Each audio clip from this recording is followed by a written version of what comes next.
Yes, I do know that this is the Chinese zodiac for Year the Dragon. Because I might get people saying, Rick, isn't it kind of racist that you showcased your Super Saiyan Pikachu and then you're wearing a Goku shirt and, you know, a Goku Kamehameha hat? Isn't that Japanese? Aren't you trying to mix cultures together? You mind your goddamn business. And I do what I want to do. I'm wearing this because it's a Dragon Ball. And when you gather the Dragon Balls together, what do you get? Shenlong, or Shenron for English, and it's a dragon. And Shenlong was inspired by the Chinese dragons. So yes, Dragon Ball Z is Japanese, and this is Japanese characters, and this is, you know, Chinese characters. I'm not really trying to blend Japanese and Chinese together. God damn it, I'm canceled. It's all good, whatever. Anyways, today we're going for the VegaFina Year the Dragon. With that being said, let's get into the breakdown of the cigar. Before I even cut it, light it, talk about it, review it, taste it, all that kind of goodness, let's just get into the whole detailing of the cigar. First, this is a Toro Extra, meaning this is not just your typical Toro, which are usually around the ballpark of 6 inches. This one is actually 6 3/4. Very borderline Churchill size. So this is a Toro Extra. Obviously not forgetting the ring gauge. This is also a 54. This is a 6 3/4 by 54 Toro Extra. The next bit of information from the cigar is the wrapper that you see that has this little tail to it is an Ecuadorian wrapper. So this wrapper that has a little ponytail to it is Ecuadorian. Then you have the binder inside that holds the filler together, that being Nicaraguan.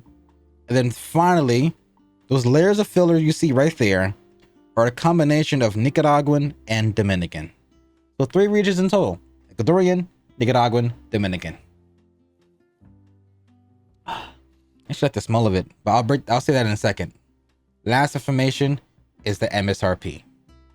For a Toro Extra, for a Year the Dragon, what are you expecting? Obviously you saw the thumbnail, it's revealed there.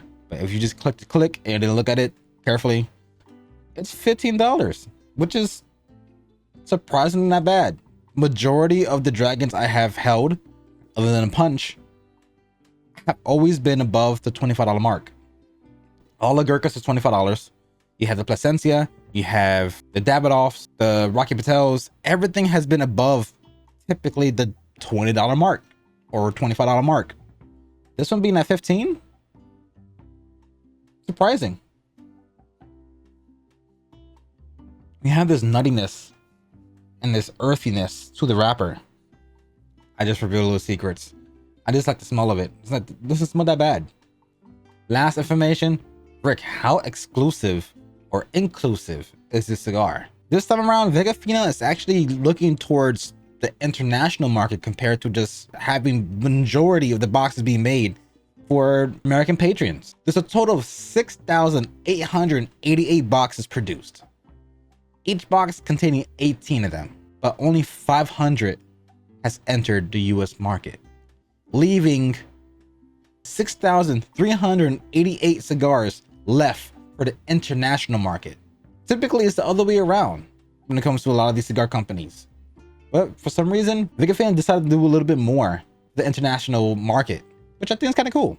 We get 500 boxes, leaving us with about 9,000 to grab. I think that's kind of fair. We have access to 9,000 of these cigars. So, well, you guys will now have access to 8,999 because I have obviously one in my hand. So I think that's kind of fair. Now let's get to the part where I like, which is tasting this bad boy. I know this is gonna take a while to smoke because this is a Toro Extra and it's kind of girthy. Can I say that? Before I remove the foot, I do want to correct a wrong I just said. The box actually comes in with 16 in each box. I realized the information I got was actually wrong. This is why you always check multiple sites to make sure your information is correct. Meaning there's not 9,000 or 8,999 in the market. There's actually 8,000 of these in the US market. Or in other words, as of me reviewing this, 7,999 are left for American consumers. As you saw from the intro, the footband is real nice and detailed. I actually like it. The top and bottom is embedded. You actually feel the, I guess, the golden line part of it being embedded. Cool concept. I checked many websites. Nothing ever told me about why they have this little ponytail on it.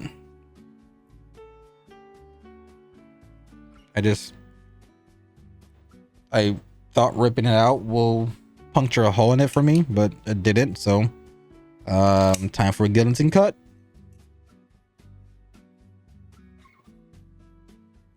Got like a little cocoa to it with a dry pull.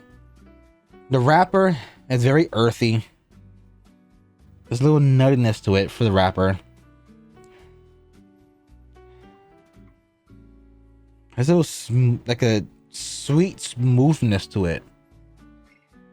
Oh wow, the foot has this nice woodsiness to it. So very earthy, woodsy, creamy. Yeah, that's all I'm getting from the wrapper. Nothing else. And the cold draw has a little like a chocolate sweetness to it. Very minimal. More sweetness. Maybe it's not chocolate, maybe just sweetness, like some syrupy, like a cane sugar syrup you typically put in like your drinks in Starbucks. There you go. Let's get into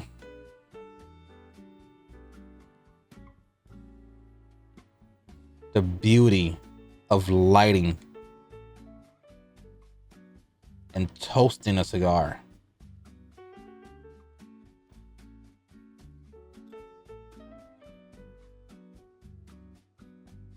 Okay, spice. They're fast, little retro. There's a little spiciness to it.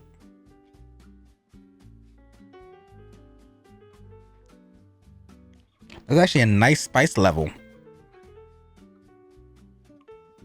It's like a perfect level of spice.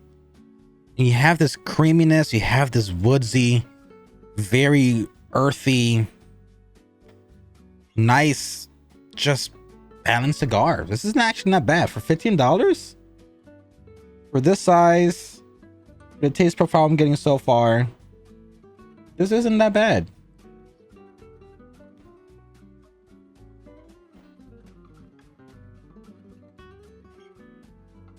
I'm getting a decent amount of earth.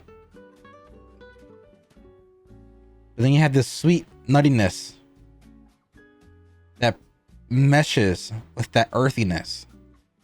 Yeah, I would remove me mentioning the whole chocolate element from before and just replace it with more like a sugar syrup. Like, I'm gonna use this reference again. In the process of making flan, which is a very popular, I guess, Caribbean Spanish dessert, especially in Puerto Rico. How you basically make that caramelized glaze on a flan is literally just boiling sugar. That's it. You just cook sugar. Just put it in a pot like you do with rice or soups. Same process. Get your little pot and you just pour a whole bunch of sugar in it. It would turn to this caramelized orange tar-like color, like honey, but a little bit more darker, like syrup, like the ones they use for pancake and waffles and all that kind of sorts. It will turn into that kind of coloration. This gives me that little syrupy sweetness to it, but the main flavors that's coming out in the forefront is this woodsy, earthy creaminess. It's like a tag team. I'm gonna cut it here. See you guys on the second third. I'm basically at the third mark, and I have a few comments about the cigar. Pros and cons. The pros? It tastes good. It's not that bad.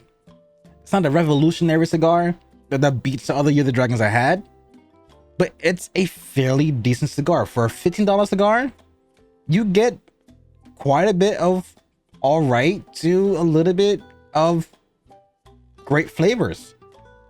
Love how the combination is meshing with each other. The only issue I'm having is the construction. It's a little too tight. And because of the tightness, the smoke output seems a little bit lessened or not as potent. So I feel like I'm kind of getting the taste notes being a little bit restricted on me because there's too much of a resistance to the cigar. And I don't want to use, the little poker to open it up a little bit. I might have to, but I believe there's a discussion with Tony that he says pokers are not really that good. So I'm gonna listen to my almighty leader.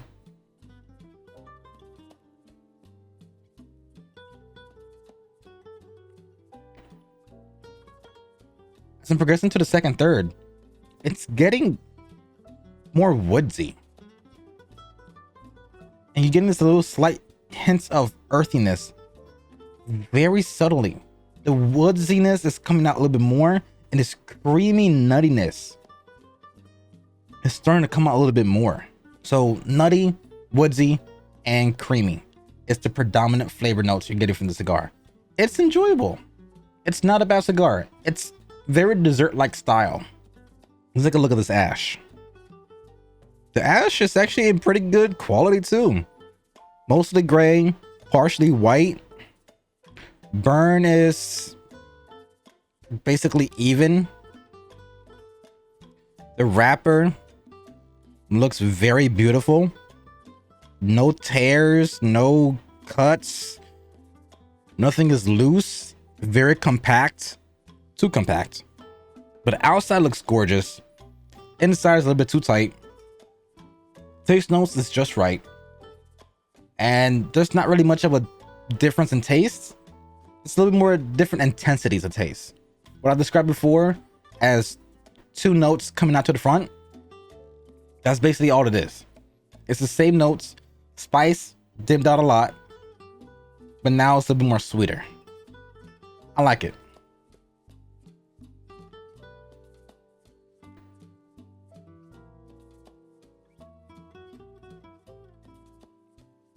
Another element that I do like is the fact that this is not leaving any oils or a harshness on your lip. Typically some cigars will leave like this oily substance on your lips where it just constantly have that taste. It does stay on your palate, both on the roof of your mouth and on your tongue.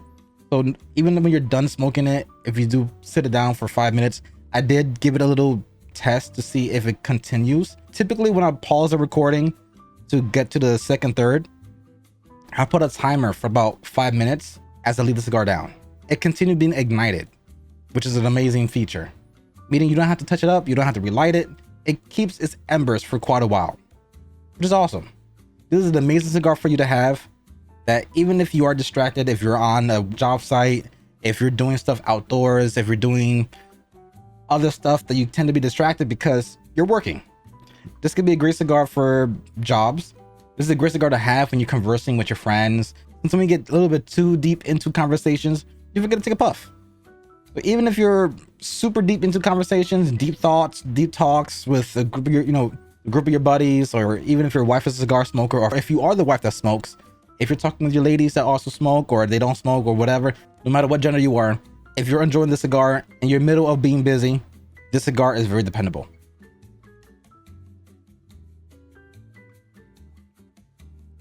I like that sweetness after you're done puffing. Both retro and just regular puffing. Just a sweetness to it that's ever so nice. With that being said, I'll see you guys in the last third. And I'm back.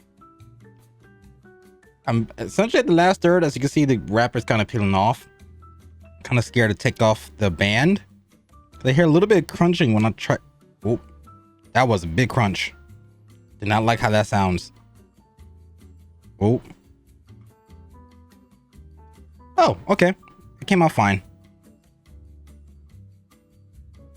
It's a little bit torn. Yeah, a little bit torn. Still keeping its integrity for the wrapper. So I'm basically at the last third. This is a long cigar. So technically speaking, this is the last third. You know, there's still a good chunk left.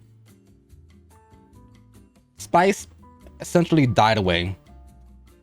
Taste notes is basically still consistent. A lot of that wood, a lot of that toastiness, a lot of that creaminess has just been the main forefront of the cigar throughout the whole entire way through.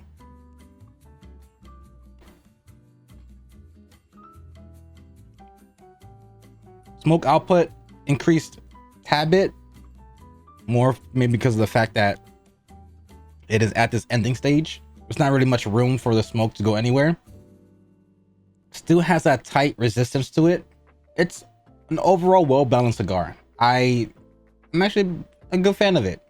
Not the hugest fan, not the best cigar I have ever had in my life, but it's not a bad cigar for 15 bucks. That's just my ideal towards the cigar itself. It's just seeing the price point, seeing the size of it, Toro Extra, and it just has been a good experience throughout the whole entire smoke. I still have a lot of the taste notes still on the roof of my mouth and on the base of my palate, on my tongue, but it's not a bad taste. So I think with that being said, I'm just gonna wrap up my thoughts on the cigar. Nothing really changed other than the spice notes. I'm gonna go break down the cigar. With appearance, the wrapper looked beautiful. The wrapper looked nice. It held its way through till the end when I had to remove the band or move the band a little bit, but it's still keeping its integrity. Didn't unravel, didn't break, didn't crack. You have a very beautiful foot band, which I think is gorgeous. You have the regular band. You have the regular band, which I think is quite simple. The band tells you it's made by hand, hecho a mano, which means made by hand. And you have the name of the company, VegaFina, with their emblem. So appearance-wise, I give it a 7. The foot band is what really made me actually like how the cigar looked. Everything else is decent. That ponytail in the very beginning before I cut the cap was a little interesting twist to it. Didn't know why they put a little ponytail on it, but it made it a little bit unique. So I think 7.5 seems fair for the appearance wise. For construction, I'm gonna give it the same rating, 7.5. The wrapper stood in place. It kept its integrity the whole way through.